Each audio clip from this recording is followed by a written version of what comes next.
Guys বাজারে গিয়েছিলাম, বাজার থেকে কিছুই তেমন নিয়ে আসিনি, শুধু মাছ নিয়ে এসেছি, আলু পেঁয়াজ আর উচ্ছে কিনে নিয়ে এসেছি। মেয়ে গেল মেয়ের বান্ধবীর সাথে বেড়াতে। তো কি মাছ আমি জানি না, আমি জিজ্ঞেস করলাম কি মাছ, ওরা কি নাম বললো বুঝতে পারি নাই। সমুদ্রের মাছ তো, এই দেখুন খেয়ে দেখি। এটা এখনও পর্যন্ত খাওয়া হয় না, এটা এখনও পর্যন্ত খাওয়া হয় নাই। তো ভাবলাম কি মাছ, খেয়ে তো দেখতে হয় একটু, সেই জন্য খেয়ে দেখবো এই দুটো মাছ কেমন, আর আপনাদেরকে শেয়ারও করব অবশ্যই। আর এই দেখুন পুরো সেই খোকা ইলিশের মতো দেখতে, এত কাঁটা এত কাঁটা এত কাঁটা বলার মতো নয়। কি মাছ এগুলো আপনারা যদি বলে দেন তো ভালো হয়।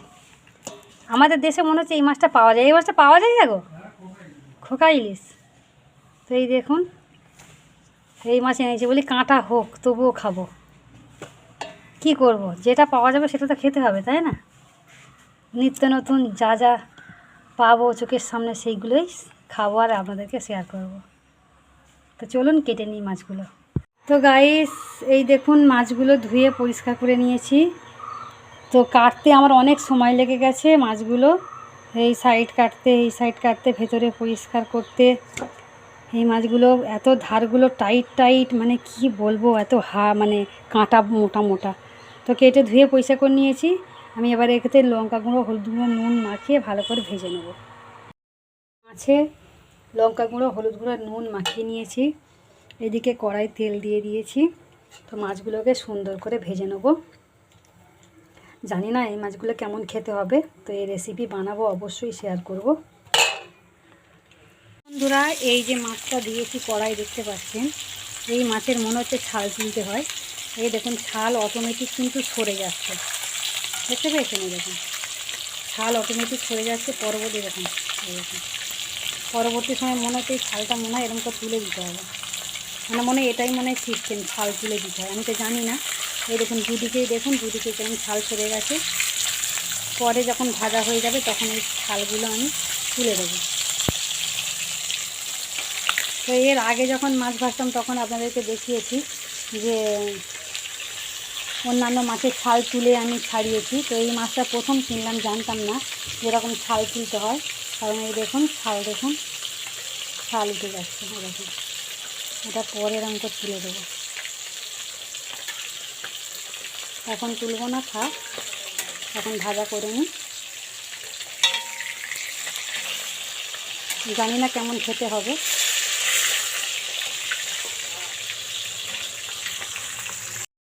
মাছের ঝাল বানানোর জন্য টমেটো পেঁয়াজ কাঁচা লঙ্কা আদা রসুন গ্রেট করে নিয়েছি। আর এদিকে তো মাছগুলো ভাজাই আছে। তো এবার এদিকে আমি কড়া বসিয়েছি, দেখতে পাচ্ছেন কড়াটা একটু গরম হয়ে যায়, গরম হয়ে গেলে এর মধ্যে জিরের ফোড়ন দেবো।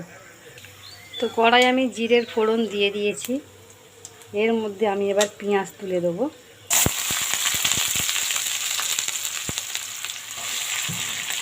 পেঁয়াজ টমেটো কাঁচা লঙ্কা তুলে দিচ্ছি।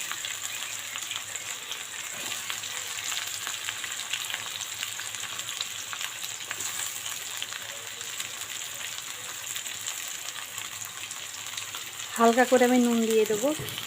তো বন্ধুরা আমি পরিমাণ মতো নুন দিয়ে দিয়েছি, যতটুকু লাগবে মাছের ঝালের জন্য। এটাকে সুন্দর করে ভেজে নেব। একটু ধনে পাতা হলে ভালো হতো, কিন্তু আমি ধনে পাতা পাই নাই, সেই জন্য দিচ্ছি না। আপনারা পারলে ধনে পাতা দেবেন। তো পেঁয়াজ টমেটো কাঁচা লঙ্কা অনেকটা ভাজা ভাজা হয়ে এসছে। এর মধ্যে আমি এবার গ্রেট করা আদা আর রসুনটা দিয়ে দেবো।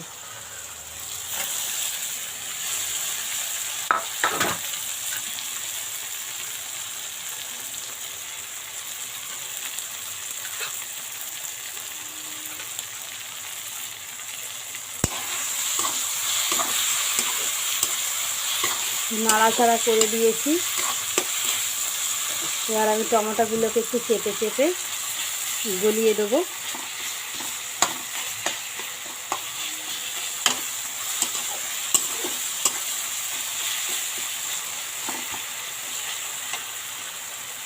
তো আমি লঙ্কা গুঁড়ো হলুদ গুঁড়ো দিয়ে দিচ্ছি এর মধ্যে পরিমাণ মতো, যতটুকু প্রয়োজন।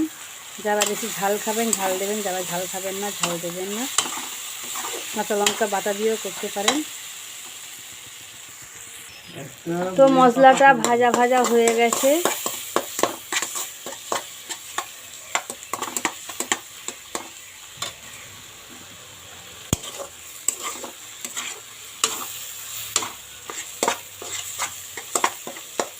তো এবার আমি এর মধ্যে পরিমাণ মতো জল দিয়ে দেবো।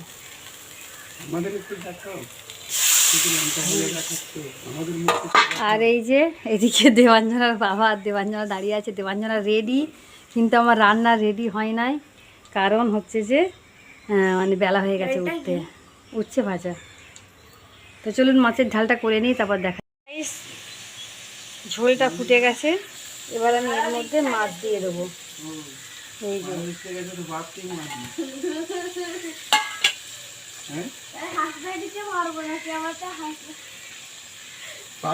তো মাছটা দিয়ে দিয়েছি। মোটামুটি 5 থেকে 7 মিনিটের মতো এটাকে ফোটাবো সুন্দর করে। এত ঝোল রাখবো না, একদম ঝাল ঝাল করব। তো মাছের ঝাল কমপ্লিট হয়ে গেছে, আমি এটা নামিয়ে নেব। তো মাছের ঝাল কমপ্লিট, গরম গরম ভাতের সাথে চলে আসুন সবাই। তো চলুন আজকের মতো ভিডিওটা এখানে সমাপ্ত করছি। Tata, bye bye. সবাই ভালো থাকবেন, সুস্থ থাকবেন, নিজের প্রতি খেয়াল রাখবেন। আবার দেখা হবে ছোটো একটা ভিডিওতে। Tata, bye bye.